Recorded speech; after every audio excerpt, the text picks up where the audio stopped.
Okay, so I was just scrolling through Twitter, like usual. I swear I don't use Twitter that much. And you know, I see a meme here and there. I see some offensive stuff. Time to time, I even see Twitter being mad at Dream for the 69,420th time. But then I start thinking to myself, seeing that Armagon is a pretty good friend of mine, commenting on a lot of mouse companies' pictures and videos, and he has about the same sub count as me, why don't I just hit up a mouse company and ask them if they can send me a mouse that I can talk shit about? I mean, talk nicely about for a video. And that's exactly what I did. I messaged this one company called GameSense, and I really wasn't expecting much, to be honest. So I literally just said, who gonna stop me, bro? I'm doing it. And I really wasn't expecting them to reply to me or anything. I was fully prepared to be left unread and have to cry myself to sleep. Oh, they actually responded. Time to give them my address. So after I gave them my address, the mice took like 2 to 3 weeks to arrive to my country, and then I picked them up. And firstly, I gotta say, bro, these boxes they shipped them in are so nice. They honestly are the best boxes I've ever seen, and I'm literally gonna keep them. But hey, this video isn't about boxes. Imagine that. Box review, guys. So the two mice I got were the MVP wide and the meta wide. The MVP wide being $60 and the meta wide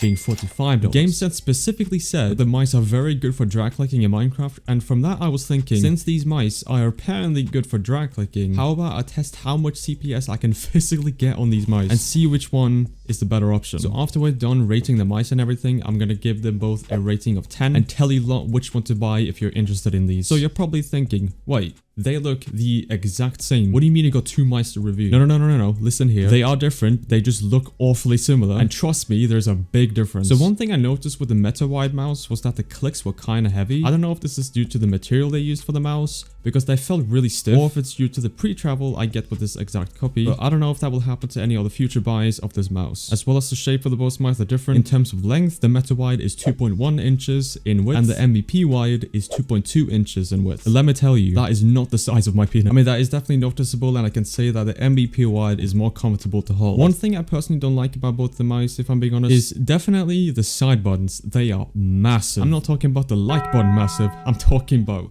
melon massive. But now for real, they are really big, and my thumbs don't really have a place to rest on this mouse at all. I sometimes find myself accidentally pressing them without intending to do so. I gotta give the MVP wide credit for how nice it feels to bridge and everything, but it does have a weird feature that I noticed while playing with it. So the right mouse button would feel so nice and smooth. It felt really nice to click on without any problems whatsoever, but the left mouse button feels so stiff and not inconsistent at all to the right button. I honestly have no clue what causes this, or if it's just my copy, but the right button feels so much better than the left one that I got. Like, it feels soft to click on and it's so comfortable. Butterfly clicking on the left mouse button is actually not too bad, but I've definitely felt better on other mice rather than this one. I can definitely tell that this mouse has a really nice shape for bridging as a whole. Speed bridging and jitter bridging. Why is it called jitter bridging when I butterfly to do it? Never mind. Jitter bridging and speed bridging is really comfortable on this mouse, hands down. Even my main Pornage mouse isn't this good for speed bridging at all. Pornage, listen, I really like your mice. Please hit me up on Twitter, we can work something out. And the absolute max CPS I can get on the MVP wide with 0 MS debounce time while butterflying is 23 CPS. Yeah,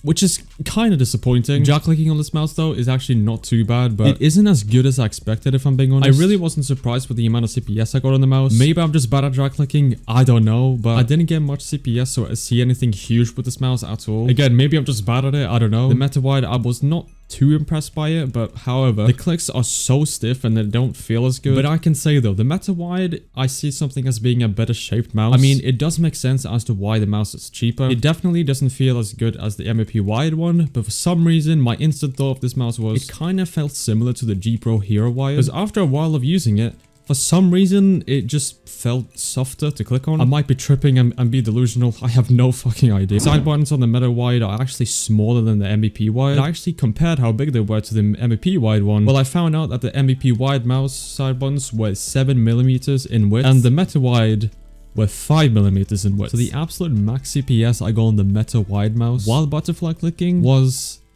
21 or 22 CPS. This was with 0 MS debounce time, and I swear to god it isn't that impressive. But regardless, this mouse isn't too bad for drag clicking, but it isn't the best I've seen. And now I'm gonna give both of these mice a rating out of 10. So starting up, we got the MVP wide, which is the $60 mouse on the website right now. Shape. It's honestly a really nice shape, but it's not really meant for my hands because it's kind of tall and it's kind of big. Hence why the score is a 1.3. Clicks. The right mouse button is honestly so nice, and I really enjoy clicking on it. But the left mouse button is pretty stiff, so that's why it's at a 1.5. Side buttons. They are just way too big, man. I can't rest my thumbs anywhere, even if I jitter click or butterfly.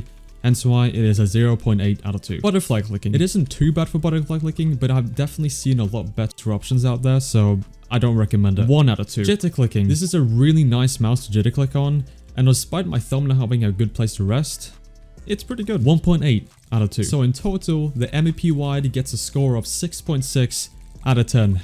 How ironic. Now the Meta Wide, which is $45 on their website right now. Shape. I believe this is a better shaped mouse, especially in my case, because if you have larger hands, it might not work out for you. 1.5 out of 2. Clicks. I'm not a huge fan of this clicks on these mouse. They do feel pretty stiff and kind of heavy, hence why it is a 0.7 out of 2. Side buttons. They are smaller than the MVP wide, and I do like them a little bit more. However, they are quite heavy, hence why it is in the middle, so it's just a 1 out of 2. Butterfly clicking. I'm not the biggest fan of butterfly clicking on this mouse, if I'm being honest. It doesn't feel too bad, but I prefer other mice to butterfly click on. 0.5 out of 2, which is actually the lowest score given in this rating so far. Jitter clicking. For whatever reason, due to the clicks being quite heavy and stiff, it feels a lot better to jitter click on this mouse than butterfly clicking. But honestly, I have no clue why this is a thing, but it works, I guess. Hence why the score is a 0.9 out of 2. So in total, the Meta Wide gets a score of 4.6 out of 10.